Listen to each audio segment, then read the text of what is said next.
এবার সিরিয়ালে ইসলামের বিজয় ইনশাআল্লাহ। আফগান যেহেতু কালেমার পতাকা উঠছে, সিরিয়াতে যেহেতু কালেমার পতাকা উড়েছে, ইনশাআল্লাহ সারা পৃথিবীতেই কালেমার পতাকা উড়বে। দিল্লির লাল কেল্লা তো কালেমার পতাকা উড়বে, বাংলার সবুজ জমিনেও কালেমার পতাকা উড়বে ইনশাআল্লাহ। কোনো সন্দেহ নেই, কারোর ষড়যন্ত্রে ইসলাম নিশ্চিহ্ন হবে না, ইসলাম নিশ্চিহ্ন হবে না। এই জন্য কিশোর নওজোয়ান অনুরোধ করলাম, প্রিয় বন্ধু, নিজেরে নষ্ট করো না, নিজেরে নষ্ট করো না বন্ধু, নিজেরে বরবাদ করে দিও না। সামান্য নারীর জন্য, ছবির জন্য, অশ্লীল এই দৃশ্যের জন্য, একটা মোবাইলের পিছনে আসক্ত হইয়া প্রিয় বন্ধু আল্লাহকে বাদ দিও না বন্ধু, আল্লাহকে বাদ দিও না। ভুল করবা, বড় বেশি ভুল করবা, মনে রাখো বাপ, কোনো দিন এই বন্ধুর কথা মনে পড়বে, ভুল করো না। একটা মোবাইলের জন্য, একটা নারীর জন্য, একটা হারাম নারীর প্রেমের জন্য এত সুন্দর জীবন শেষ করে দিও না। নারী এমনি মিলে যায়, যাকে আল্লাহ পুরুষ বানাইছেন তার জন্য আল্লাহ তাআলা হালাল বৈধ স্ত্রী আল্লাহ তাআলা সৃষ্টিগতভাবেই তৈরি করে রেখেছেন। এটা আল্লাহর ওয়াদা। তুমি কিত্তা পাগল হয়ে গেলা? তুমি পাগল হয়ে গেলা কেন? এই বাপ দাদা 14 গোষ্ঠী তো বিয়ে করে করে দুর্ভিন দাইছে, কথা কয় না তো তুমি কেন কুত্তার মতো হয়ে গেলা? তুমি কি সারাদিন বেডি চাও? বলেন, আপনি ইনসাফের কথা বলেন। আমার দাদা দাদি তো একত্র না হলে তো তারপরের প্রজন্ম আসতো, তো আমার বাবা মা একত্র না হলে তারপরের জেনারেশন আসতো। তো স্বামী স্ত্রীর পবিত্র বন্ধন, এ তো পৃথিবীর প্রথম বন্ধন। পৃথিবীর প্রথম সম্পর্কের নাম কি? স্বামী স্ত্রী। বুঝেন নাই? আদম এবং হাওয়ার প্রথম এই সম্পর্কের নাম কি? তো তাইলে পৃথিবীর প্রথম সম্বন্ধ কি? স্বামী স্ত্রী। তাহলে এই সিরিয়ালে তো আল্লাহ বলছেন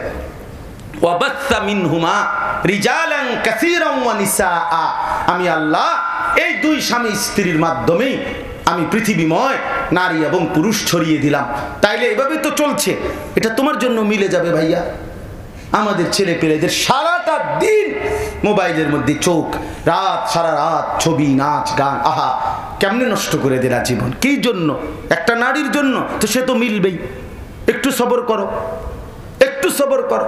এখন এবছর যারা ক্লাস 8-এ পড়ে, এমন কেউ আসেনি এনে ভাই? 8 ক্লাস 8-এ পড়ে, মাশাআল্লাহ একজন। তো তুমি এবার এসএসসি পরীক্ষাটা দিয়ে নাও। কথা বলেন না কেন? কেন কেন দিতে পারবে না কেন? কি করতে হবে তাকে? একটু অপেক্ষা করতে হবে, একটু কি করতে হবে? ওয়েট করতে হবে। তো এবার এসএসসি পরীক্ষার্থী যারা এরকম কেউ আসেনি, হাত উঠাও ভাইয়া, হাত উঠাও। আমার সারা তো তুমি এবার অনার্স 4th ইয়ার দিয়ে নাও, ঠিক আছে? দিতে পারবে সেইবার। কি করতে হবে তাকে? একটু সবর করতে হবে। তাইলে বুঝা গেল একটু সবর করতে হয়। তো তুমিও একটু সবর করো প্রিয় ভাই, মিলেই যাবে হালাল স্ত্রী।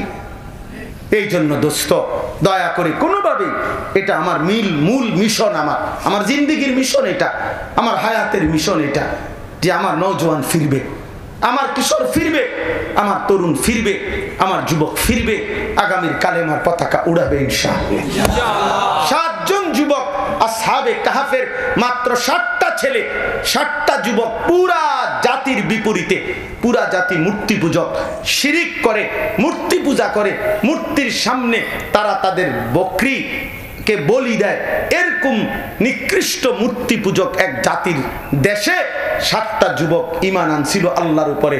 আইনা ঘর ছাইরা, বাপ মা ছাইরা, দেশ ছেড়ে নিজের একটা গুহার মধ্যে আশ্রয় নিয়ে আল্লাহর কাছে এই 7 যুবক আল্লাহর কাছে দোয়া করে বলছিল, কোরআনে আছে, রব্বানা আতিনা মিন লাদুনকা রাহমা ওয়া হাইয়্যি লানা মিন আমরিনা রাশাদা।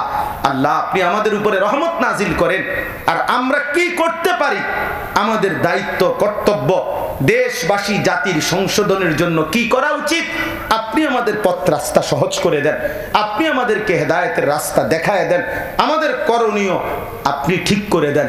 মহান আল্লাহ পাক, কোরআনুল কারীমে আছে আল্লাহ পাক 7 যুবককে এত পছন্দ করছে, 7 যুবকের ঈমান আল্লাহ মহব্বত করে বলছে, যুবক তোমরার ঈমান আমার পছন্দ হয়েছে, হিম্মত আমার পছন্দ হয়েছে, তোমরা ঘুমাও। আল্লাহ পাক করে ঘুম পাড়ায় যে তোমরা ঘুমাও, তোমাগো পক্ষ হয়ে গোটা দেশবাসীর ঈমানদার হওয়ার, গোটা দেশবাসীর সংশোধনের কাজ আমি আল্লাহ নিজেই করে দিচ্ছি।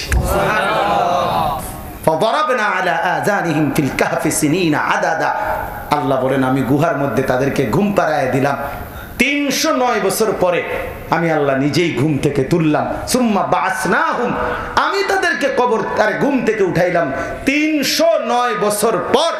উঠাইয়া আমি বললাম, যুবক এবার যাও মহল্লায় ঘুরো, গিয়া দেখো।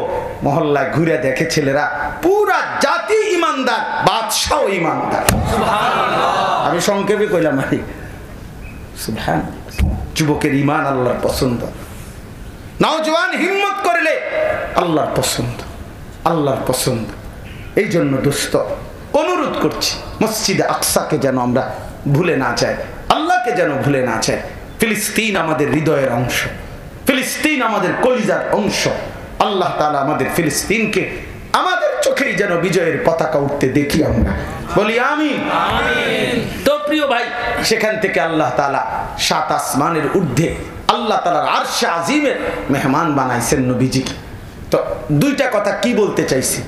1 নম্বর কথাটা বলতে চাইছি, এই মেরাজে নবীজিকে আল্লাহ তাআলা কেন নিলেন।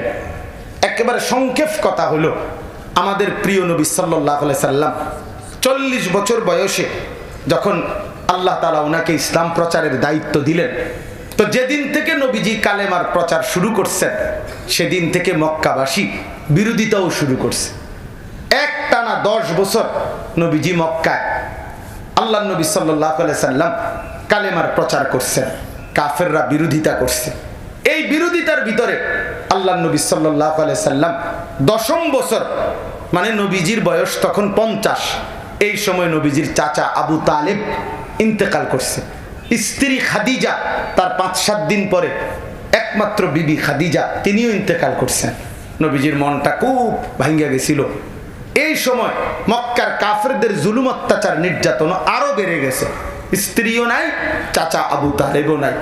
নবীজি সাল্লাল্লাহু আলাইহি সাল্লাম 11তম বছর, তখন পার্শ্ববর্তী কাছের এলাকা তায়েফ, এই তায়েফ নগরীতে গেছেন কালেমার দাওয়াত দিতে, ইসলামের দাওয়াত দিতে। সেখানেও তিনি কিছুদিন যাবত টানা তায়েফবাসীকে ইসলামের দাওয়াত দিছে, কিন্তু একটা লোকও কালেমা গ্রহণ করে নাই। বরং তো শেষ পর্যন্ত তায়েফের সর্দাররা তাদের কিশোর ছেলেদেরকে লাগায় দিছে, নাউজুবিল্লাহ, যে এই লোকটা পাগল, যত পারো পাথর মেরা তারে তাড়ায় দাও। ছেলেরা নেতাদের অর্ডার পাইলে আর কি, বুঝেন না কথা, কিশোর ছেলেরা অজোরে আল্লাহ নবী সাল্লাল্লাহু আলাইহি সাল্লামকে পাথর মারছে। হযরত যায়েদ রাদিয়াল্লাহু তাআলা নবীজির সাথে ছিলেন, তিনি বলেন যে এই পরিমাণ পাথর আল্লাহ নবীর দেহ মোবারক থেকে মারছে, রক্ত ঝরছে, যে নবীজির জুতা মোবারক পা মোবারকের সাথে লেগে গেছে, জমাট বাইধা গেছে। আমি যায়েদ খুলতে পারতেছিলাম না নবীজির জুতা। আল্লাহ নবীর সমস্ত গায়ের রক্ত আমি যায়েদ আমার নিজের গায়ে মাখতেছিলাম, এইভাবে রক্ত ঝরছে। নবী সাল্লাল্লাহু আলাইহি সাল্লাম রক্তাক্ত দেহ নিয়ে পুরা শরীর ভাঙ্গা তায়েফ থেকে মক্কায় ফিরে আসছে। মক্কায় ফিরে আসার পরে মক্কার কুরাইশরা যখন এই অবস্থা দেখছে এবং শুনছে, তো মক্কার কাফেররা এবার নবীজিকে 11তম বছর শেষ, এই সময় আল্লাহ নবী সাল্লাল্লাহু আলাইহি সাল্লাম তায়েফ থেকে আসার পরে নবী সাল্লাল্লাহু আলাইহি সাল্লামকে এত বেশি বিদ্রুপ করছে, ব্যঙ্গ বিদ্রুপ ঠাট্টা মস্কারি, মক্কাবাসী যে মুহাম্মদ আসলে তোমার কোনো ইজ্জত নাই, সম্মান নাই, তোমারে আমরাও মারলাম, আমরাও তাড়াইলাম, শেষ পর্যন্ত তায়েফে গেলা, সেখানেও তোমারে ওরা কেউ শুনলো না, এমনকি বাচ্চারা তোমারে পাথর মাইরা তাড়ায় দিল, ছোট ছোট বাচ্চা তোমারে মারে পাথর, এরপরে বেটা তোমার আর কি সম্মান আছে? তোমার নাকি আল্লাহ আছে তোমার সাথে, তিনি নাকি তোমারে অনেক ভালোবাসে, কই তোমার আল্লাহ, কই তোমার সম্মান, কই তোমার ইজ্জত? আল্লাহর কসম, এভাবে যখন রাস্তায় রাস্তায় গলিতে গলিতে নবীজিকে এই ঠাট্টা বিদ্রুপ করতে লাগছে, আচ্ছা বলেন তো তখন নবীজির কষ্টে কলিজায় কেমন লাগছে, আর শাজিমের মালিক আল্লাহ পাক তখন কেমন লাগছে? তো আল্লাহ তাআলা এই ঘটনার পরে, তায়েফের রক্ত ঝরানোর পরে আল্লাহ তাআলা নবী সাল্লাল্লাহু আলাইহি সাল্লামকে জিব্রাইল পাঠিয়ে আল্লাহ বললেন, জিব্রাইল আমার বন্ধুকে এবার নিয়ে আসো, আমার বন্ধু অনেক অপমান সয়েছে, দ্বীনের জন্য অনেক কোরবানি করছে, আমি আমার বন্ধুর চোখের পানি রক্তের ফোঁটা আমি দেখছি, আমার আরশে আজিমে নিয়ে আসো, আমি বন্ধুর রক্ত মুছে দেব, চোখের পানি মুছে দেব, ইজ্জত আর সম্মান কাকে বলে পৃথিবীবাসীকে আমি আল্লাহ দেখায় দেব। এই জন্য জিব্রাইল আলাইহিস সালামকে দিয়ে আরশে আজিমে আল্লাহ তাআলা নবী সাল্লাল্লাহু আলাইহি সাল্লামকে মেরাজে নিলেন, নিয়ে বললেন, বন্ধু এই এখন আপনাকে যেখানে রাখলাম আনলাম, আপনার কদমের নিচে আমার গোটা সৃষ্টি আমার আপনার